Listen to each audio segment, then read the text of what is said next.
আমরা সেই কাঙ্ক্ষিত স্থানে প্রায় পৌঁছে গেছি। এই যে আমরা স্বপ্নের কাশ্মীর পেহেলগামে যাচ্ছি। পেহেলগামের এই যে রাস্তার পাশ দিয়ে যে স্রোতধারা বয়ে যাচ্ছে, আলহামদুলিল্লাহ আসলেই সুন্দর, দেখার মতো।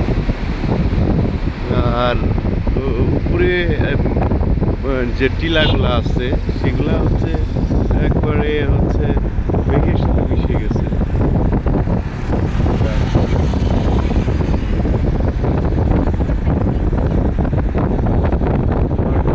মেঘের সাথে লেগেছে, মেঘ কোনটা বোঝা যাচ্ছে না।